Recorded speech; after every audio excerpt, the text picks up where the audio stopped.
to do this on a daily basis, Monday through Friday from 6 to 9. Now, joining us in studio is Nico Kleynhans. Good morning, Nico. Good morning to you and also to the listeners. Thank you so much for coming through. And you've got some good news when it comes to South Africa and how we compete on the African continent when it comes to venture capital. So before we talk about the good news, can you just tell us what is venture capital and how does it work? Venture capital really is a meeting where people with money meet people who've got a good business idea but don't have money. That's a kind of a summary. Makes sense. Now, those people don't want to take over your company. They want to invest in the company. They will take a share initially, but they will get rid of that share once the loan has been repaid. So that's the difference between venture capital and private capital. So it's very different. Yeah. But South Africa right now has become the venture capital champion of Africa. Now there are 4 countries that compete for this particular title. One is Egypt, one is Nigeria, and one is Kenya and South Africa. And we have, for this year, 2023, in the first quarter, we have raised more than the rest of the countries. So it is significant. And why is that significant? Because venture capital raises jobs in the private sector. Now, that's important. It's private sector. It's a private initiative. This is not our president making huge speeches, claiming to raise billions of rand, and then nothing actually filters through. This is genuine stuff where jobs are created. The beneficiaries of this capital are usually younger entrepreneurs. And that is important because these younger entrepreneurs are the ones who struggle most to raise. They don't have the financial history. They don't have the assets to get funding from banks.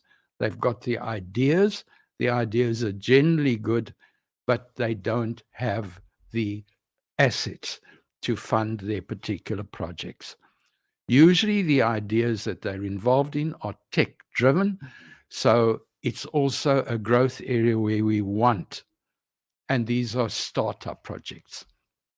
So what happens is you go along to these organizations, you say, this is the idea that I have.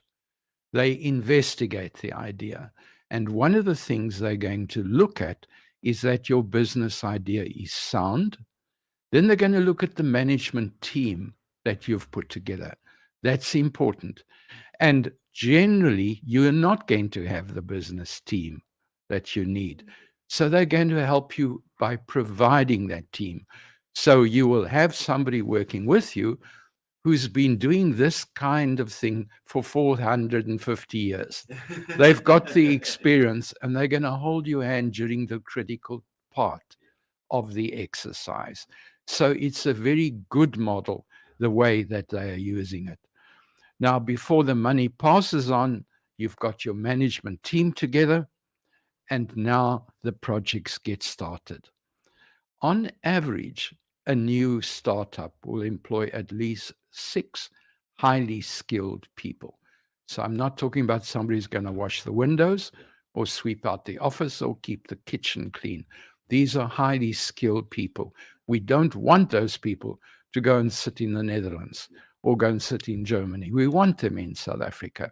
And so it creates that kind of job and that kind of base. And because it's new technologies, it then also means a lot of those companies are in fact in Cape Town. So it now strengthens the pool of labor that we have. Now, as I've said, they take over partial ownership of your company. But during the first quarter of 2023, just to give you an idea, Africa raised $1.3 billion in venture capital. Now, I'm not talking about private equity. This is just in venture capital. So let's identify one particular company that provides this service so you can get an idea of what they're going to do. Now, this is the Vumela Fund. Now, they will work with you if you've got a small enterprise, a medium, or even if it's a micro enterprise. So in other words, even if at the end of the day, it's you and one buddy, Oh, wow. they will work with you. They will see that your team gets put together. They will only support if you can prove that your idea is going to create jobs. That is their purpose. Their first target is not to make money, it's to create jobs. That is what the Vumela Fund. Once your businesses get started, the other thing they give access to is they give you access to their networks. Because if you've got a business going, you know you need to have markets. And that's what takes time. They will fast track that part of the business. So instead of you taking 5 years to build up your networks that will take up what your offering is, they will give you a quicker access to those markets. So it's generally a win-win situations. What I like about this is that up to now, when we've spoken of venture capital, we've often spoken it through the government model, which is SOE-based, centralized control. At the end of the day, by the time the money gets to the entrepreneurs, there's nothing left because everybody else has held their hands and the money just evaporates. This is direct to where it's going to make a difference. We cannot keep depending on government to create employment.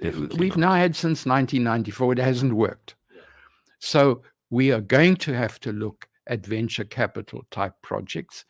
We are going to have to look at that as a model of creating new employment, of creating new technologies, and giving new entrepreneurs an opportunity of moving on to the next field.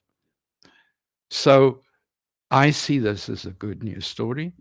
I see this as a story of hope, and the kind of millions that they are raising. I see this as an opportunity of our private sector creating its footprint and just moving on while the rest of the politicians sort out the mess. But we, in the meantime, can create wealth for our own people. Yeah. Thank you. Thank you so much, Nico. Really exciting.